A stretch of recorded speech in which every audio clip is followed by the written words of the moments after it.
السلام علیکم ورحمۃ اللہ وبرکاتہ۔ رات کے 12 بج رہے تھے، میں بستر میں سویا ہوا تھا، اچانک ایک آواز میرے کانوں پر پہنچی، کسی کی چیخنے کی، کسی کی چلانے کی۔ اس آواز نے مجھے سونے نہیں دیا، تو میں اٹھا اور میں نے اپنے گھر کے دروازے کو اوپن کیا، تالا کھولا۔ جس حالت میں سویا تھا اسی حالت میں اٹھا، دروازہ کھولا۔ دروازہ کھولنے کے بعد میں گھر سے باہر نکلا۔ ہمارے گھر کے ساتھ ایک کوڑا پھینکنے والی جگہ تھی، میں اس جگہ کی طرف چل پڑا۔ مجھے آواز پہلے سے زیادہ قریب سے سنائی دینے لگی، اور میں جب کوڑے کی طرف چلتا گیا تو آگے جا کر میں دیکھتا ہوں کہ ایک کتیا کا بچہ وہاں چیخ رہا ہے، چلا رہا ہے۔ وہ آپ یہ بھی دیکھ سکتے ہیں، میں پہنچنے والا ہوں جناب۔ یہ دیکھیں، یہ کتیا کا بچہ چیخ رہا تھا، بیچارہ چلا رہا تھا، اس کی ٹانگیں معذور ہیں، اس کے گلے پہ زخم تھا۔ یہ خود تو ادھر چل کر آ نہیں سکتا کیونکہ یہ تو معذور تھا۔ آخر کوئی نہ کوئی ظالم اس کو یہاں پہ چھوڑ کر گیا ہوگا، کسی نہ کسی نے تو اس کو چھوڑا ہی ہوگا۔ تو مجھ سے اس حالت میں یہ پڑا ہوا دیکھا نہ گیا۔ میں نے بغیر کسی ہچکچاہٹ کے اس کو اٹھایا، پکڑا، اور پکڑ کے میں اس کو اپنے ساتھ لے کر آیا اپنے گھر کے اندر۔ گھر میں داخل ہو گئے، میں بھی اور وہ کتیا کا بچہ بھی۔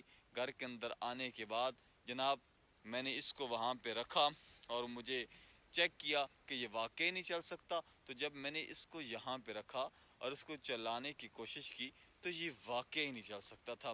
اس بیچارے کی ٹانگوں کو کوئی مسئلہ تھا، یہ ٹوٹی ہوئی تھی، جو بھی تھا اس کے بارے میں مجھے کچھ آئیڈیا نہیں ہے کیا ہوا تھا، لیکن بیچارہ معذور تھا، چلنے سے عاجز تھا۔ میں نے اس کو یہاں پہ رکھا، لیکن اس کی پہلے کی طرح آوازیں آ رہی تھی۔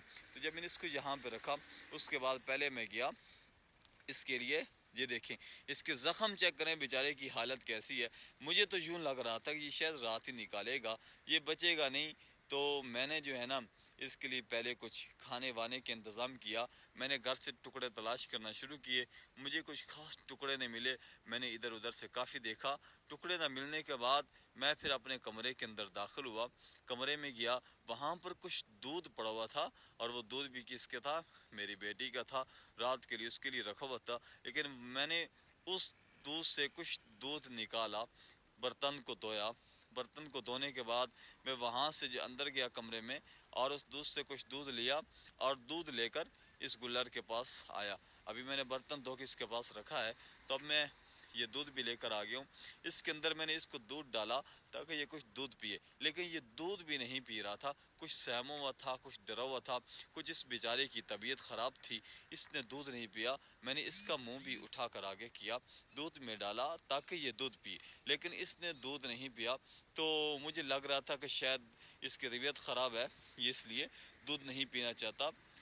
تو میں نے کافی ٹرائی کی اس کو دودھ پلانے کی، اس کا میں نے بار بار منہ نیچے کیا تاکہ یہ دودھ پی لے۔ تو آخر کار اس نے دودھ نہیں پیا، تھوڑا بہت ہلکا پھلکا اس نے منہ مارا، لیکن کوئی خاص اس نے دودھ نہیں پیا۔ تو پھر اس کو میں نے اٹھایا، اٹھا کر پنجرے کے اندر، اپنے ایک مرغیوں والا پنجرا تھا اس میں اس کو رکھا، اس کے اوپر کپڑا اٹھا کر ڈالا، وہ آپ ابھی دیکھ لیں گے۔ میرے بھائیو، یہ زندگی میں ایسی چھوٹیاں نیکی ہیں کہ آپ کی زندگی کو بدل سکتی ہیں۔ جانوروں کے ساتھ خدا کے لیے ظلم نہ کیا کریں، جہاں تک ہو سکے ان کے ساتھ اچھے سلوک کے ساتھ پیش آیا کریں، کیونکہ وہ بے زبان ہوتے ہیں۔ اگر آپ کسی معذور جانور کو یوں چھوڑ کر آ جاؤ گے تو ایک وقت آئے گا آپ بھی یوں ہی ذلیل ہوتے رہو گے، آپ کے پاس اس سے بچنے کا کوئی آپشن نہیں ہوگا، کوئی چھٹکارا نہیں ہوگا۔ تو میرے بھائیو، یہ آج کل ہم لوگوں کی عادات ہیں اور فطرتیں ہیں، ہم جانوروں پر ایسی ظلم کرتے رہتے ہیں۔ آخر اس بیچارے کو بھی تو کسی نے مارا ہی ہوگا نا، جس کی وجہ سے یہ بیچارہ ایسے پڑا ہے جیسے لگ رہا ہے کہ یہ ابھی ختم ہو جائے گا، لیکن یہ ختم نہیں ہوا تھا۔ رات رکا، پھر صبح اس کو باہر نکالا، ابھی بھی الحمدللہ یہ ہمارے پاس ہی ہوتا ہے، اس کو ہم ہلکا پھلکا کھانا وانا ڈالتے ہیں۔ سردی کی وجہ سے بیچارہ اکڑا پڑا ہے، جکڑا پڑا ہے، بیچارے سے کچھ ہلا جلا نہیں جا رہا۔ میں نے اس کو کافی چیک کیا، اور پھر میں نے اس کو اٹھا کر اس پنجرے کے اندر رکھ دیا جو میں نے آپ سے پہلے بولا تھا۔ اس کو اٹھایا، اس پنجرے کے اندر میں نے اس کو رکھا، اور میں نے پنجرے کو بند کر دیا، اور اس کے اوپر سے میں نے کپڑا ڈالا تاکہ یہ بیچارہ سردی سے محفوظ رہے۔ تو میرے بھائیو، اللہ کی رضا کے لیے ان چھوٹی چھوٹی نیکیاں کو ضرور کیا کرو۔